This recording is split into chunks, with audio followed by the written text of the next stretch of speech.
Hey guys, it's Matt. As a reminder, what we do here collectively is study the adversary, our adversary, which I call notnilC because there's no final bad guy to be pointed at.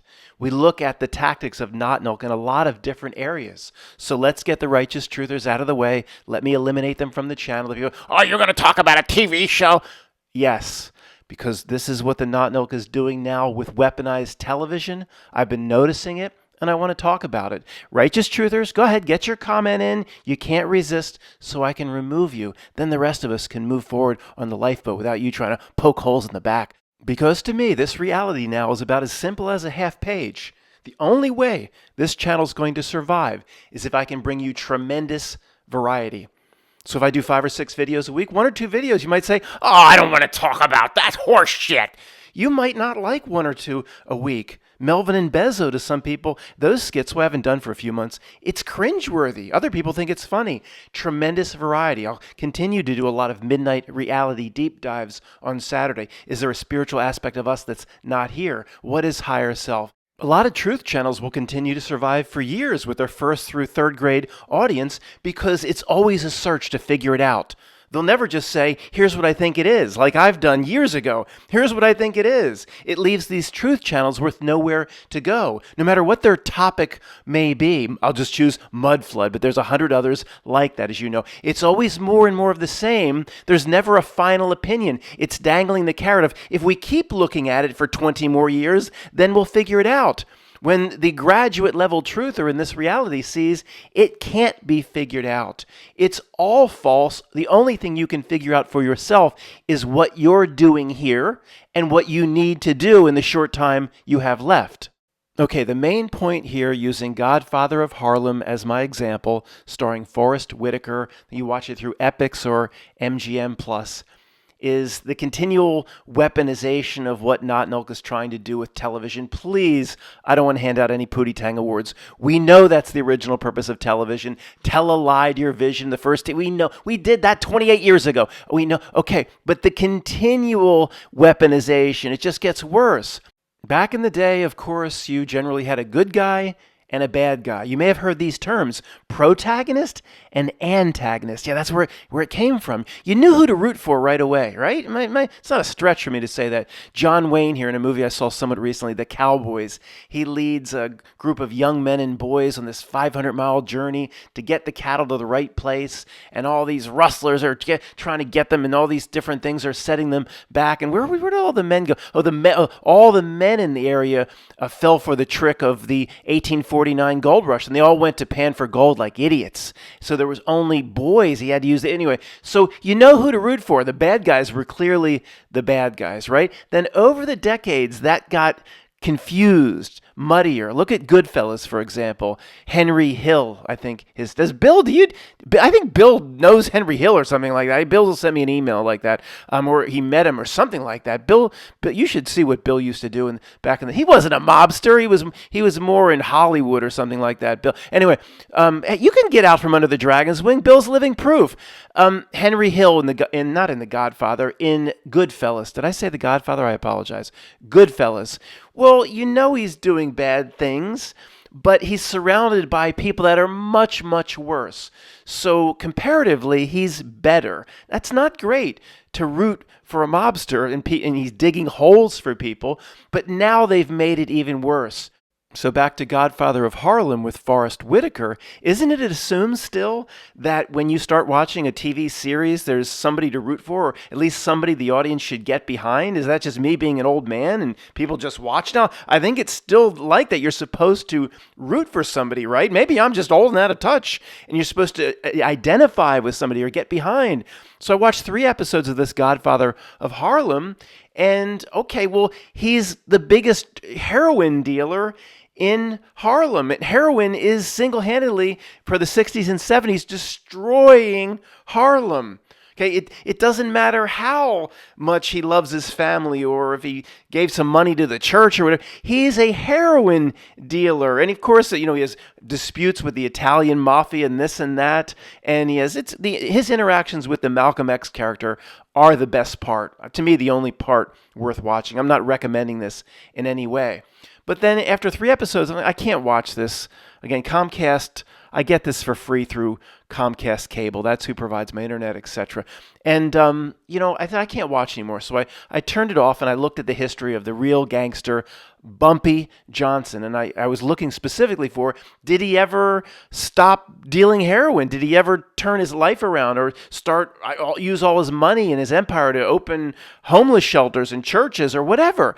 So I'm thinking, is that where the show's going to go? And at least the real history of Bumpy Johnson is he dealt heroin till the day he died.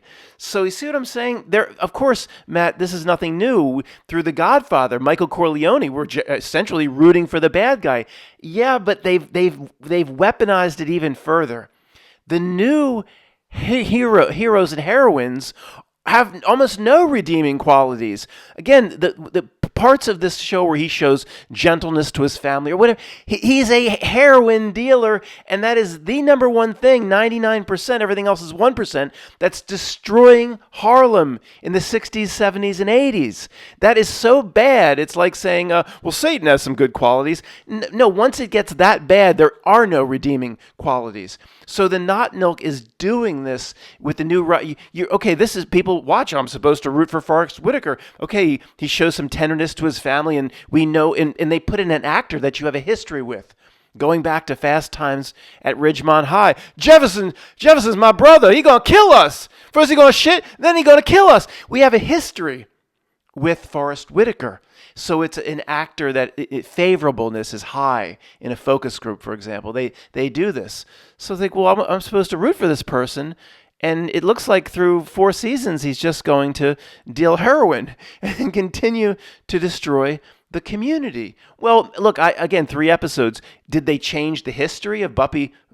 What the hell? Bumpy. I'm not used to calling somebody's first name Bumpy. Sorry. Did they change the history where he becomes this great guy in season 2 and starts saying, no, I'm giving candy to the community, no more drugs? I doubt it, because there's a history around the real character, Bumpy Johnson, which clearly, upon my research this morning, said he dealt the heroin as the godfather of Harlem until the day he died. So I'll give you another example right now, and then I'll ask, what other examples have you come up with where in the last 10 to 15 years that the TV show presents somebody or the movie presents somebody that who we're supposed to root for it's much worse than Ray Liotta character in Goodfellas. It's literally just an evil person that the audience is asked to root for. Okay, one more time for those trying to give me an earful via the comments saying, Matt, for 40 years we've been continuously asked to root for the bad guy in movies, TV shows. Yes, I'm aware of that. I acknowledge that. But not like this. There's always more redeeming qualities in the bad guys, typically, that we've been asked to root for. Now, I haven't seen The Godfather in a long time, but isn't there a part where Don Corleone says, I'm not going to deal in that stuff? And that's bad, but he doesn't he say, he's like, I don't want to get into those hardcore drugs, and we'll continue to do all the other illegal activities that we've done since the old days of Sicily, or sorry, it's the town, they're named after the town, Corleone, right? We'll continue to do all that, collections, but there's somewhat of a redeeming quality typically. I think, isn't there a scene? He said he's not going to deal in these sorts of drugs, right? Or I don't know. Even with Michael Corleone, there's some redeeming qualities. It's not as bad. Or the show or TV show surrounds these people like Henry Hill in Goodfellas with people like the Joe Pesci character that are hundreds of times worse. With the new Hollywood or the new shows, and again, there's more examples, and I'll look to your comments for more examples, which I've used initially, The Godfather of Harlem. What they're doing is so bad, it doesn't matter how good they are in any other aspect. Okay, this example right here, HBO Max's The Penguin, is the most egregious, horrible example of what I'm talking about in modern times. After an entire season of the audience being asked to root for the Penguin, to get behind him, I'll explain that in a minute. The actor is Colin Farrell. You can't recognize him. The voice has changed. I don't know why they just didn't get somebody else, but it's an interesting acting job. But you're asked an entire season to root for the Penguin. I'll get back to that. But you're really asked to root for the kid, Right from the opening episode, season 1, he takes this kid under his dragon's wing. The kid's at the wrong place at the wrong time. He's a nice kid. He's confused. Yeah, he starts doing bad things for the penguin, but again, you could just see this kid is just confused, and he doesn't have any place in the world. You feel for the kid. They have a relationship they develop. Again, the only two people that the audience is asked to root for, and then for no reason whatsoever that I can figure out, the last episode, sorry for the spoilers, but this has been out a while, he just kills his best friend, kills the kid on a park bench, strangles him. And you just go, what was that for? And the point of this whole video is, I just spent 8 episodes rooting for the penguin. Now you have to hate him. I mean, this is the weaponization of what notnilC's trying to do through television, which I hear you. It always has, but it's taken it to new levels.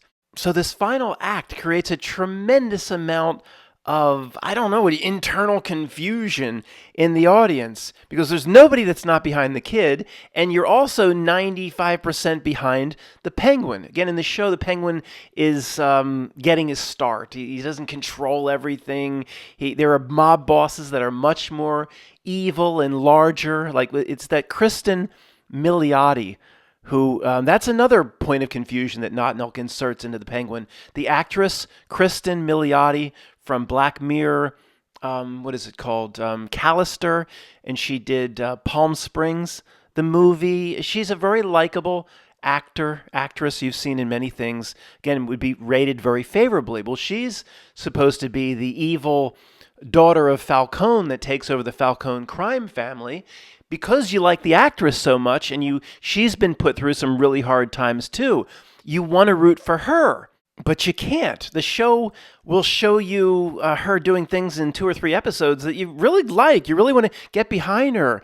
And she was, again, treated harshly by her parents, and she overcame obstacles. You want her almost to be the Henry Hill heroine, but then this show just doesn't allow it.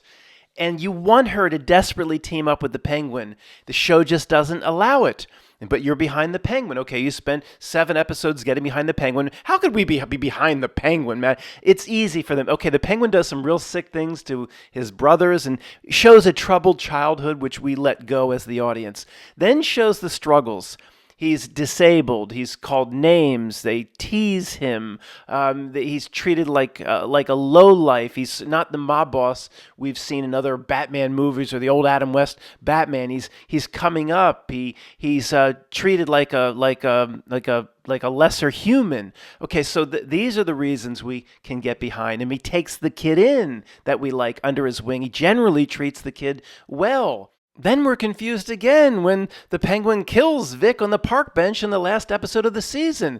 So we can't like her. It's Kristen Milioti. We want to like her. It doesn't allow. We want to like the penguin, but he just killed the only likable character. The audience is thoroughly confused. Now, I think, again, in most people, the subconscious, unconscious is much, much more important and much more than what most people think. And notnilC knows it. notnilC knows how to play people's unconscious and subconscious and cause confusion and cause cognitive dissonance and all that stuff. It's a master at it.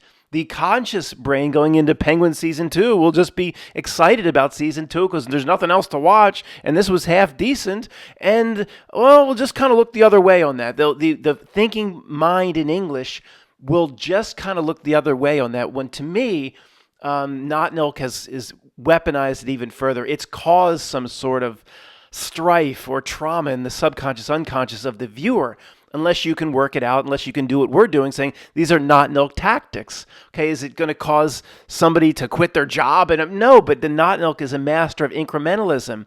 Every place it can cause some sort of mental unease in people or cognitive dissonance. It'll take one little inch at a time.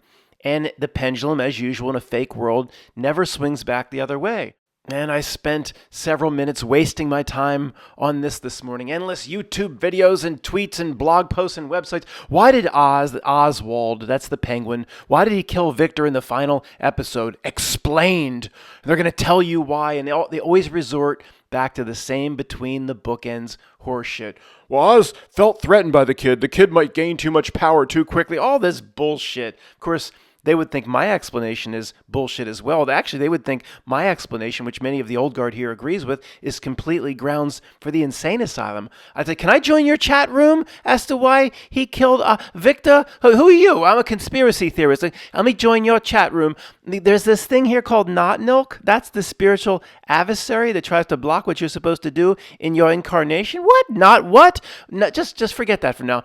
See, it tries to cause mental anguish, strife, cognitive dissonance, confusion, and chaos in real spiritual beings whenever it can. It tries to implant messages that confuse the real spiritual beings here, so you don't know who to root for, and then you end up rooting for the bad guy who shows you to be a horrible person. You still end up rooting for him, which actually, in a little tiny way, destroys the morals of the person watching. What? Who let this whack job in here? You're one of those people. They wouldn't they're going to explain why Oz killed Victor in their own little way. They wouldn't understand our explanation. But who would be right? The scene at the end is horrible. It's brutal. It's the only likable person in the entire show because it's the dark side of Gotham where everybody's a thug of some kind. Everybody's trying to get up on somebody else. And, here it is. It's just unbelievable. And to me, this is what I think it is. This is generally how notnilC does business. And just to close, guys, with a few minutes on notnilC, just to help out the newer people. And I need to stress a few things just to close out this video. Bill sent us a poster related to the notnilC travel tours video, Morocco, 2 videos back, where the main AI overview said, oh, you're interested in going from Spain to Morocco? What's the approximate time? 29 minutes ranging to 43 hours. It can be 29 minutes, it can be 43 hours. With one, Bill, remember one Google search result that was down the list, though. That's why Bill didn't include, this was the AI overview, 66 hours. To get, I'll choose 29 minutes, please. Don't you want 66 hours? It's $5 less. For $5, €5 or whatever, I'll take the 29 minutes. Okay, let me close with a little bit about what is notnilC, because again, if anybody new here and you're struggling with what I just said, you say, well, wait a second. So I kind of see what you're saying, Matt, because everything presented through media here is nefarious towards the real spiritual being. So what happened, Matt? Like a dark agency, like the Men in Black came in and they got with the writers of the show and they said, paid and threatened or something. They said, you're going to do this. And that's the way the first grade truther thinks it works. That's the way 12 years ago we thought it worked. It always has to be some nefarious men show up or women in witches' outfits or the Men in Black or the secret societies. And somehow they told the writers that this is how they're going to write it to create the most amount or the greatest degree of cognitive dissonance. We know now that because we see this in thousands of different instances every month, that just, we knew 10 years ago it couldn't possibly work that way. They present a show based on exactly what notnilC wants, but they didn't get any orders. It's back to the download. It's back to the frequency. Somehow the writers are doing whatever we call this nebulous thing, the outer screen, the outer ring of reality. They're doing what notnilC wants. Additional layers of chaos and confusion in the audience. Additional layers of cognitive dissonance. Should I root for the bad guy or not? Should I continue to root for this guy even though this person is a reprehensible bad guy? I mean, what's next for notnilC? A show about a child smuggling, you know what I mean? That sort of issue across the border. Then the notnilC will ask you to root for that gang member. I mean, at some point they're going to continue to push it till even the audience someday may be rooting for that. But nobody got no orders.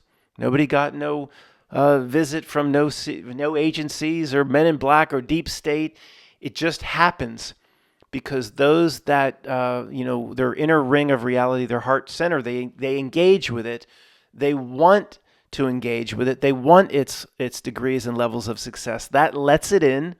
Open the door, Paul. So Billy says, let it in. Somebody's knocking on the door. Somebody's ringing a bell. Open the door. They let it in. You have to let it in. Once you let it in, the writers of the show or whatever, you're going to do what it wants, thinking it is your own idea. think the person just came up with it on their own. They know not what they do. No secret society necessary. No visit from the men in black or deep state necessary. And of course, if you stumbled upon this video, that is the most insane thing you've ever heard in your entire life. Yet, it's been proven out over and over and over again. We already have several thousand examples. And as we look at the notnilC tactics going forward, we'll have several thousand more. People will do what it wants, not having any idea what they're doing. In this case, the writers of The Penguin or these other shows in serving it. So close with this. What other TV shows? I mean, I only presented 2 examples, but I'm sure it's happening. I don't watch a ton of, I'm watching more old movies right now. And one of the things I appreciate about the old movies, there's usually a defined good guy and a bad guy. And I like the simplicity of that. Where else is this sort of thing happening?